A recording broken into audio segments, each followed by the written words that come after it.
I'm gonna sell the head. Bottom line, I'm gonna sell the head. My family calls it my superpower. It's my ability to see value in things that other people might overlook.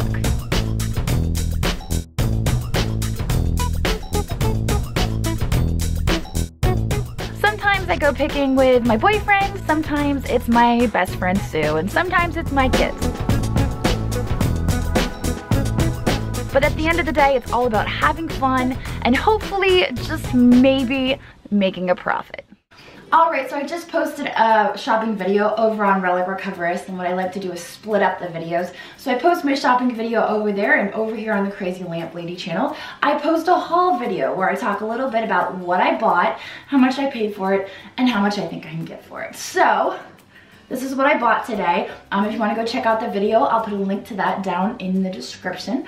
But, let's talk about what we bought. So, first of all, I bought this pitcher and glasses set. I'm pretty thrilled with this. It's kind of a vintage Victorian pitcher, which doesn't really make a whole lot of sense because, yeah. So it's a vintage pitcher, but it has a Victorian theme to it. It's a woman with a parasol and some swallows and flowers. The flowers are a lot more vintage and retro than the woman with the parasol.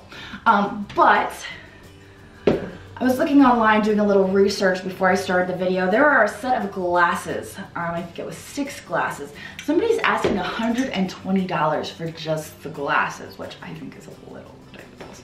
But I was thinking for the pitcher and the glasses, I would probably be glad to fetch about $75 to $95. These vintage sets are kind of desirable, especially in the summer when it's like really hot out and somebody's like, you know what? I would love a nice pitcher of ice cold sweet tea out of a vintage pitcher. You know what I'm saying? So, yeah. I'm gonna list that up on my Etsy shop. I paid $6 for all of it, so that would be really cool if I could actually list it for $120 like that other person and be like, but mine comes with the pitcher. But I'm not gonna do that. I'm just gonna list mine on Etsy. So we got that today. I also got this shoe. There's some things that, you know, I can't say no to. It's just, I don't know what it is. But this shoe was one of those things that I saw, and it was like, it's just like this Cinderella thing from my childhood, and I was like, I have to have that, you know? So it was kind of one of those moments. It did not have a pair, and I just scooped it up and took it home with me. There was no damage on the application of the flowers, which is rare on pieces like these. Usually when there's applicated flowers, the petals are broken off or the leaves are broken off, but this piece is very nice. I paid $5 for this. It's made in Japan. I could expect to get probably $10 to $15 because of its size. Normally when I come across these, they're a lot smaller. They're like a couple inches. So I was pleased that it was so big. You could put like some flowers in there, you know, and make it really nice. So I'm gonna mark it as a planner. It's cute, very cute. All right, moving on. I've got this thing right here. Now, I was just browsing along and I spotted this.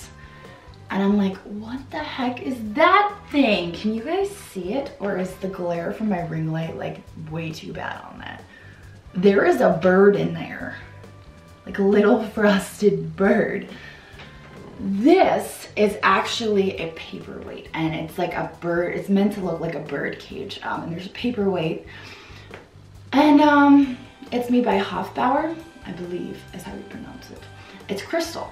And it's just a birdie in a cage, and it goes for about $15 to $20. So apparently it comes apart. I haven't been able to figure out how it comes apart, and I didn't want to force it for fear of like smashing it into multiple pieces. So I've just been like doing one of these, and I'm just waiting for one piece to go flying in the other direction, you know.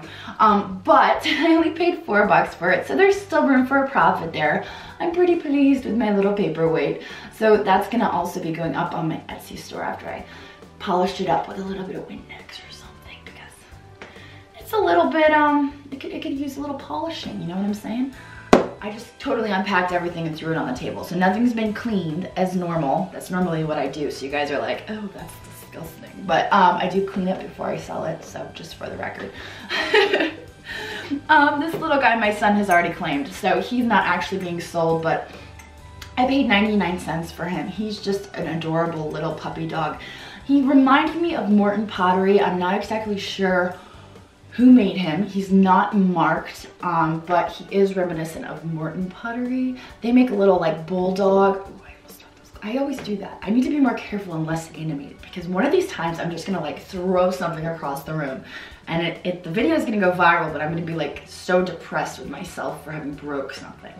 Like, it's just not gonna be a good day. Okay, we're gonna move those over there. This little guy is absolutely adorable, but I think if I was to sell him, I could probably expect to get maybe $12 to $16 for him, just for the cuteness factor. But he's just a little blue dog. He's gonna go in my son's room. All right, moving on. Let's talk about this. This is a little jelly jar. It's made in Japan. A lot of the stuff I've been buying is made in Japan. I don't know why. It's like one of those things. I've just kind of been in a made in Japan kick. I paid $2 for this. I think I can expect to get $15 to $20 for this because it's not shipped. It's definitely vintage. I love the strawberries. And it's got the little spoon even. I mean, a lot of the times these spoons are long gone because they're plastic and they're just, but this is adorable. I say that a lot, don't I? This is very handsome, and it would go very good in like a country kitchen sitting, you know, full of jam for your toast. It's right here. Gonna be in the Etsy store. All right, moving right along. We've got this. Leave it to Andrew. Okay, every time I bring him out, every time, it's just like, he finds the sterling. I don't know how he does it. I go out to shops all the time and I never find sterling. And I bring him out and it's just like, I don't know how he does it, but he got the sterling again. He just like walked over and he comes back with this and he's like, sterling. And I'm like, what? And sure enough, the lid was taped on and you can see the lid through the glass, and the back of the lid says, there's a train going by, but the back of the lid says sterling. We're gonna wait for the train. This always happens to me when I film a video. The stupid troll train. Okay, time out. I'll get right back to you. Okay, so it was seriously just the engine going by. I don't know why they do that to me. Okay, so this little guy, Andrew picked up, he just walked over. He's like, sterling. And I'm like, no way. Yes way. On the bottom, it is marked Steiff sterling. It is sterling. It's about a little over an ounce in sterling. It's about $14 in sterling alone. It's and we only paid $3 for it. But not only that, the company that made it, this is actually one of the rarer pieces of what they made. I guess the rarer ones are Victoria and plain, and this is the plain. And so he was very, very pleased with himself over this. He's like, make sure you stress what exactly it is. And I'm like, okay, all right, I've got it. And he should have written down notes because he knew all the information. I'm butchering the information for you right now, but it was made by Steiff, not to be confused with the company that made the teddy bears. Steiff sterling. So this is also a jelly jar, similar to this one, only not Japanese. This one was made in Baltimore, as a matter of fact. So it has etched glass. It is very cute and it's darling.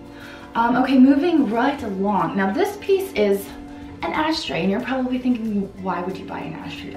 I don't know why I would buy an ashtray. It's a very good question, okay? I don't smoke, but I picked it up because I loved the blue glass, and I thought to myself, why would I buy an ashtray? And I set it back down. And then Andrew, I watched him walk over and he picked it up and he looked at it, and I thought, for both of us to pick up the same piece and look at it and, you know, be tempted to buy it, I thought, okay, we have to buy this piece. So I ended up buying a $4 ashtray in cobalt glass that needs to be cleaned really bad because it still has ash all over it. So it is cute, it is blue. I don't smoke, but I bought an ashtray. What I'll get for it, I don't even know because I don't usually deal in ashtrays, but that's what I bought. Okay, so this thing, I just filmed a video this morning about sold prices versus, well, when you're researching your stuff, looking at sold prices versus not sold prices, okay? Right now, there are listings for this tray all the way from $3 to $42, okay, online. People are asking that range. Are there any sold listings? No. Does it sell? Probably not. If somebody's asking $3 and somebody's asking $42 and there's no sold listings, am I gonna sell it? No, I'm gonna hold on to it because I bought it, because I like it, and I wouldn't mind getting stuck with it. So it's cute. It's got a winter scene on it. I'll probably end up putting it down by our couch. I hate putting cups like on the wood, so it's gonna act as a coaster, essentially. And if it gets ruined because of the cups, I'm gonna go right back on eBay. I'm gonna buy another one for $3 and I'm gonna put it on the table. Just like that. Okay, moving right along to the head. Okay, this right here. Okay, Andrew, I saw it on the shelf and I said, Andrew, grab the head. And he kind of looked at me like I was crazy. I said, grab the head, because he was ahead of me. And I was pushing the cart and I said, grab the head. So he's like looking at me like I'm nuts. And I'm like, grab the head. And he grabs it off the shelf and he's looking at it. And he goes to put it back on the shelf. And I'm like, no, dude, put it in the cart. What are you doing? Put it in the cart. And he thinks I'm crazy, okay? This guy right here is just like a vintage mannequin head. I guess it displays hats or whatever. The colored ones, this guy's just boring aqua. He probably would sell anywhere from $75 to $115 if I'm lucky, but 75 is optimistic. I'm stretching it when I'm putting it up there at 150. But anyway, the colored ones, like the black glass and the red, and when you start getting into the really colored glass, just like in anything, I mean, when you're dealing in glass, the aquas are kind of just your average, you know? So once you get into the colored glasses, then you're looking at value. This guy is just your average aqua head, and he's worth about 75 bucks. I paid 10 bucks for him. I'm pretty pleased with my head. I'm not sure I'm gonna sell him. I'm tempted not to, I really am. I think, I'm almost tempted to like stick him on my son's dresser and like just see if he notices that it's probably not a good idea. It would probably, I mean, I put the head in the cart with Julia in the cart and she bailed from the cart. She thought it was so creepy, so probably not the best idea. Probably bad mom written all over it. So I won't do that, but it will be in my Etsy store. I'm gonna sell the head. Bottom line, I'm gonna sell the head. But this was my haul today. I got some good stuff, and nothing spectacular. No conch shell lamps, unfortunately. No lamps at all, as a matter of fact, which is a little weird, I know. I don't know what I had lamps in my cart, as a matter of fact. Had a pair of stifle lamps in my cart. Thought better of it because of the oxidation on them. That's the other thing, you guys are asking me the value of lamps. You get that oxidation on the lamps, sometimes it can just like go from $250 lamps and you get like those green spots on it, and it's like, and that's what happened is I went beeline straight for the lamps, stuck them in my cart, because once you touch something, it goes in your cart. Like, don't even think twice about it, because if you put it back on the shelf or you leave it on the shelf, somebody's gonna come up behind you and just snatch it, and then it's gone. You'll never see it again. So I always, like, if I see something I potentially want, it goes in my cart until I have a chance to think about it, or I have a chance to like look at it. And then if I decide I don't want it, I put it back on the shelf. And I did that with the lamps today, because I realized that as much as I wanted the lamps in good condition, I could have gotten $120 to $150 out of them. But they weren't in good condition. They were in bad condition. So I had lamps today. I didn't end up with them. This is what I ended up with. It was a good day overall. Nothing spectacular, but I had fun, and that's what matters. So I hope you enjoyed the video. Don't forget that the shopping adventure is over on Relic Recovers. I will put a link to that down below, and tomorrow I'm going to be posting another video. It's not a shopping video. It's not a haul video. It's a video about how you guys can research and value your own antiques and collectibles, because I'm getting so overwhelmed with requests, and I'm humbled that you guys would honor me with asking for these appraisals, but I don't have the time for 10 or 15 a day, and that's how many I'm getting. I'm getting like 10 or 15 a day, and it's just, I film videos and edit videos and feed my children all day, and I just, so I came up with an idea to fix all of this, and maybe a solution. So tomorrow the video is gonna drop here on the Crazy Lamp Lady channel. I hope you tune in for that. Don't forget to like, subscribe, and ring the bell, and I will catch you guys next time. Later. Don't forget to like and subscribe, and if you've spotted something that you just can't live without, don't worry. I've put a link to our Etsy store down in the description.